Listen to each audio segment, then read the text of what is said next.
Hello everyone, welcome back to channel Study Warehouse. My name is Akanksha Verma. आज इस video में हम discuss करने वाले हैं फिजिक्स के कुछ इंपॉर्टेंट टॉपिक्स जहाँ से आपका क्वेश्चन पेपर बनेगा। So let's understand the sample paper first. 33 question आपके हैं in total. All the question are compulsory. आपके यहाँ पे 5 सेक्शन है, A B C D E, right. So अगर हम ए सेक्शन की बात करते हैं तो 16 आपके क्वेश्चन आएंगे, जिसमें से 12 MCQs हैं एंड 4 एसोसिएशन बेस्ड क्वेश्चन है। सारे ही क्वेश्चन क्या होंगे, 1 मार्क्स के होंगे सेक्शन ए में। सेक्शन बी की अगर हम बात करें तो 5 क्वेश्चन आपके पूछे जाएंगे, 2 मार्क्स पर क्वेश्चन। सेक्शन सी की अगर हम बात करते हैं तो 7 क्वेश्चंस आपके पूछे जाएंगे and 3 marks each. Section D contains 2 case based study question, 4 marks each. Last but not least section E, which contains 3 long answer type question of 5 marks each. There is no overall choice given to you. Internal choice आपकी start होगी इसमें section B से। Section B में आपको एक question दिया जाएगा जिसमें आपको दिस और दिस एक क्वेश्चन उसमें से आंसर करना होगा। Same thing is in section C as well. और केस बेस्ड स्टडी में भी आपका सिर्फ एक क्वेश्चन है जिसमें आपको चॉइस दी जाएगी। Section E which contains 5 marks question each. So वहाँ पे आपको ओवरऑल सारे जो 3 क्वेश्चन है उसमें आपको इंटरनल चॉइसेस मिलेंगी। कैलकुलेटर का यूज़ अलाउड नहीं है। They are certain values given to you. So but मैं आपसे बोलूँगी इसमें डिपेंड होने से अच्छा है try to remember them, because exam में आकर टाइम बहुत क्रूशियल रोल प्ले करता है। सो मेक श्योर ये वैल्यूज आपको याद हैं। Now talking about the chapter, okay. So chapter first की अगर हम बात करें that is electric charges and fields. यहाँ पे क्या क्या इंपॉर्टेंट चीज़ें हैं। सो कूलम्स लॉ की कंडीशन आपको याद होनी चाहिए। सुपरपोजिशन प्रिंसिपल क्या होता है, how do you write it, एक तरीके का डेरिवेशन है, you should know. Electric field intensity at axial and equatorial position, again very important, बहुत बार पूछा जा सकता है। And also remember the results as well. As I told you earlier in the videos, मैंने आपको बोला है whenever you writing the derivation, सबसे पहले डेरिवेशन का हेडिंग डालो या फिर maybe question and then heading over there, and then write the formula जो भी आपका फाइनल आंसर आता है, and then start with let this be this quantity and all that theory, and then your final result over there, okay. Next है torque. Torque on electric dipole in a uniform electric field and Gauss law. तो Gauss law भी बहुत बार पूछा जाता है। इसमें बहुत तरीके के क्वेश्चन पूछे जाते हैं जो कि आपको बीच में एक दो शीट दे देते हैं, दोनों पॉजिटिवली चार्ज है तो बीच में निकालो, देन लेफ्ट हैंड साइड पे निकालो, राइट हैंड साइड पे निकालो करके। सो इससे रिलेटेड आप लाइव वीडियो देख सकते हो। There was just I think first, second and third chapter which got covered, so make sure you go through it. Next second chapter which is electrostatics potential and capacitance. So यहाँ पे again point charge में कैसे आप electric potential निकालते हो, dipoles पे कैसे निकालते हो, which is actually talking about axial and equatorial position, again same thing है। उसका जो फिगर है वो सेम बनता है, it is just that the answer जो डिफरेंट आता है, because electric field intensity is a vector quantity while electric potential is the scalar quantity. Equipotential surface से बहुत बार क्वेश्चन पूछे जाते हैं। इसकी प्रॉपर्टीज बहुत इंपॉर्टेंट है, इससे बहुत बार क्वेश्चन पूछा जाता है। वर्क डन क्या होता है, most of the time answer zero होता है, because of the equipotential surface over there, but you should know the property so that you can write your answer in more elaborative way over there. Capacitance क्या होता है, combination अगर हम करेंगे parallel में series में तो क्या आपका आंसर आता है, energy stored in the capacitor as well. अब उसके बाद यहाँ पे जो इंपॉर्टेंट है that is capacitance of parallel plate capacitor. जब डाइलेक्ट्रिक स्लैब अटैच करते हो पार्शियली, ओके। एक तो होता है आप फुल्ली अटैच कर देते हो, तो जो भी आपका डेरिवेशन में फाइनल आंसर आता है उसमें आप जस्ट के मल्टीप्लाई कर देते हो, राइट। बट अगर पार्शियली इंसर्टेड होता है there is a thickness t over there, so make sure you know that derivation. That is why इनमें से भी मोस्ट इंपॉर्टेंट क्या है, मैं स्टार मार्क कर दे रही हूँ यहाँ पे। And last but not least electric potential energy of two charges क्या होता है, you should know that. Next talking about the third chapter which is current electricity. So drift velocity क्या होती है, मोबिलिटी क्या होती है, उनका रिलेशन क्या होता है इलेक्ट्रिक करंट से, ये इंपॉर्टेंट है। Relation between current and drift velocity, again this is also important. I think इसमें सब इंपॉर्टेंट टॉपिक्स ही लिखे हुए हैं। Next is Ohm's law. Ohm's law सबको पता होता है क्या है, but they don't know it's limitations. की लिमिटेशन भी बहुत बार पूछी जाती है, so make sure you no this topic over here. Again सभी इसमें इंपॉर्टेंट है। एंड वी आई कैरेक्टरिस्टिक्स क्या होती है, किरचॉफ रूल क्या होता है and how do you apply it in a circuit, Wheatstone bridge and combination of cell. You all must be wondering, इतने सारे मैं इंपॉर्टेंट टॉपिक्स बोल रही हूँ, so how can you relate it, right, because concept बहुत important role play करता है। So how can you do it, so you can take the help of sample papers, because sample papers में क्या होता है, as per the latest pattern वहाँ पे आपको क्वेश्चन दिए होंगे with the help of which you can practice, right. So you can practice for most all publication. तो यहाँ पे 10 सैम्पल पेपर्स हैं इफ यू सी। सो अगर आप देखोगे 1 से लेके 6 तक क्या है, they are the solve papers given to you, and 7 से लेके 10 तक अनसॉल्व पेपर्स हैं। एंड यहाँ पे बोर्ड का पेपर 2024 का भी सॉल्व है, right. Now here if you see blueprint is already given to you, physics में कौन से चैप्टर से कितने मार्क्स का क्वेश्चन दिया जा सकता है, that is given to you. So 1 से लेके जो 6 तक सॉल्व पेपर्स हैं वहाँ पे उसका आंसर्स मोस्ट इलैबोरेटिव वे में लिखा है। So as you know section A contains MCQs, right. So वहाँ पे आंसर आपको मेंशन्ड है ABCD ऑप्शन में से कौन सा होगा, and also with the explanation, because explanation बहुत इंपॉर्टेंट है आपके लिए। That is going to help you in 2 marks 3 marks question as well. Now here is a paper, like if you see यहाँ पे unsolved paper है which is 9. So यहाँ पे जो QR code है, if you scan this you will be knowing about the solution as well. If you want to know the combination price है individual का, so here you can say individual physics, chemistry, bio, English का price क्या है. If you want to buy a whole set over there, then ये 4 books का set is also given over here. If you want to practice a lot of question, improve your concepts, then you can register in oswald.io platform. यहाँ पे आप बहुत सारे free में questions practice कर सकते हो. So link is in the description box below. Please go check it out. Now we are talking about the next chapter, that is moving charge and magnetism. So यहाँ पे Biot-Savart law बहुत important है and its application related to the circular loop. Ampere's law and its application is very important.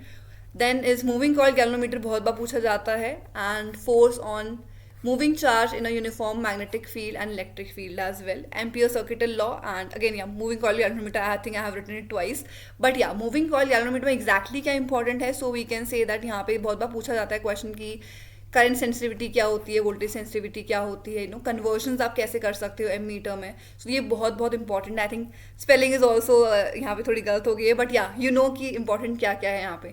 Torsional constant की value क्या होनी चाहिए कि sensitivity increase हो, राइट. सो वो बहुत ज़्यादा इंपॉर्टेंट रोल प्ले करता है. सो ये क्वेश्चन आप देख लेना. इस पर 1 मार्क्स से भी क्वेश्चन पूछ सकता है, MCQs के फॉर्म में पूछ सकता है. 2 मार्क्स में लाइक एक कुछ पूछा है कि मूविंग कॉइल गैल्वेनोमीटर का प्रिंसिपल समझाओ, एंड देन कि सेंसिटिविटी कैसे इंक्रीज करते हैं. तो बहुत टाइप के क्वेश्चंस में से फॉर्म हो जाते हैं. Next is magnetism and matter.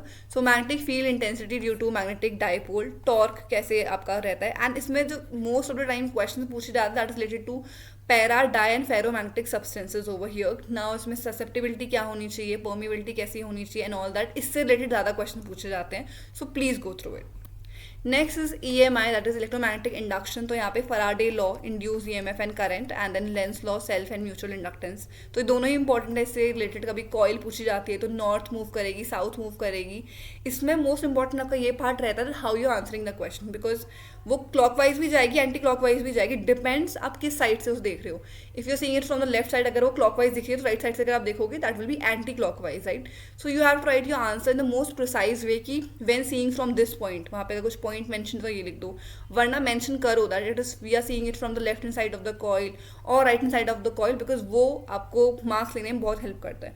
Because anticlockwise और clockwise depends on from where you are seeing that. Next is alternating current. So peak and RMS value क्या होती है आपकी ऑल्टरनेटिंग करंट एंड वोल्टेज की. LCR circuit impedance, LCR में अगर है, या फिर CR की अगर आप बात करें जहाँ पे सिर्फ कैपेसिटेंस एंड रेजिस्टेंस है. LR में क्या फ़र्क है एंड LC में क्या फ़र्क पड़ता है, this is very important.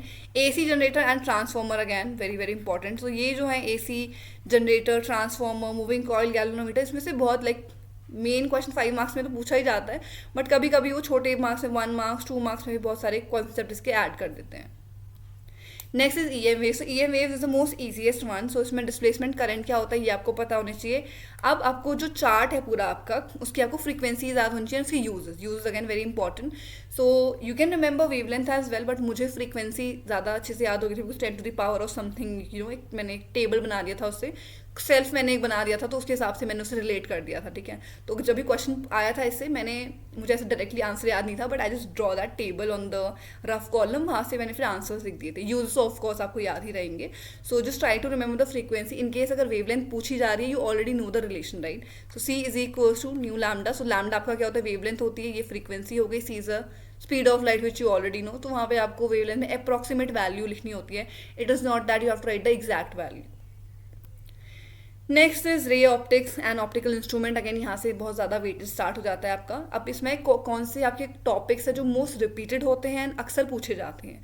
So focal length when 2 lenses are in contact, वो कॉन्वेक्स लेंस भी हो सकते हैं, कॉनकेव लेंस भी हो सकते हैं, may be a mixture of 2, right. So you should be knowing these types of topics. फिर है refraction formula for concave and convex lens. Next is refraction formula for thin lens, that's lens maker formula, again important. तो ये first and third तो ज़्यादा ही important है. Total internal reflection optical fibre, ये भी again इसमें थ्योरी इसकी है एंड यहाँ पे आपका क्रिटिकल एंगल भी आ जाता है. सो ये भी इंपॉर्टेंट है यहाँ पे.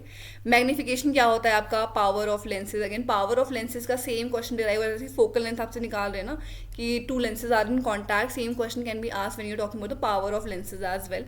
प्रिज्म से भी बहुत क्वेश्चन पूछे जाते हैं। अब ये इसमें से इन सब में से मोस्ट इंपॉर्टेंट क्या है आपका, माइक्रोस्कोप एंड टेलीस्कोप, बहुत ज़्यादा इंपॉर्टेंट है।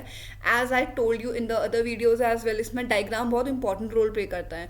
तो डायग्राम जब आप बना रहे हो, make sure you drawing it neat and clean and arrows वगैरह आप प्रॉपरली कर रहे हो।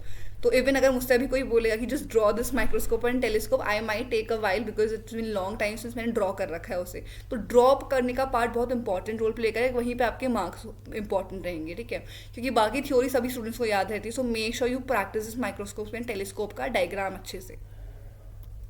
वेव ऑप्टिक्स की अगर हम बात करें तो हाइगन्स प्रिंसिपल क्या होता है, इंटरफेरेंसी कंडीशन क्या होती है, कोहेरेंट सोर्सेज क्या होते हैं। यंग्स डबल स्लिट एक्सपेरिमेंट में ऐसा आपका डेरिवेशन नहीं है, so you just have one relation, so based on that आपको पता होना चाहिए कि डी जो कैपिटल डी होता है what does that denote small D, and based on that कुछ इंक्रीज या डिक्रीज करेंगे तो how does it changes, okay. Diffraction due to single slit as well. Now talking about dual nature of radiation and matter, so now जो 4 chapter आपके बचते हैं वो काफ़ी थियोरेटिकल हैं, ऐसा उसमें डेरिवेशन नहीं है। So dual nature of radiation and matter की अगर हम बात करते हैं, एटम्स एंड न्यूक्लियाई एंड इसके बाद सेमी कंडक्टर, सो इसमें उतनी डेरिवेशन नहीं है as compare to the other topics और the chapters that we have discuss so far. So यहाँ पे क्या इंपॉर्टेंट है, so first thing is NCERT को आप इसके लिए रेफर कर लेना। मैं बहुत रेयरली बोलती हूँ कि फिजिक्स में कोई एनसीईआरटी देखो, इसमें क्योंकि ग्राफ वगैरह है वहाँ पे, सो मेक श्योर यू नो कि एक्स एक्सिस में क्या ड्रॉ हो रहा है, वाई एक्सिस में क्या ड्रॉ हो रहा है, अगर स्ट्रेट लाइन है तो क्यों है, okay. So just go through it, इसके रीजंस बहुत इंपॉर्टेंट है यहाँ पे।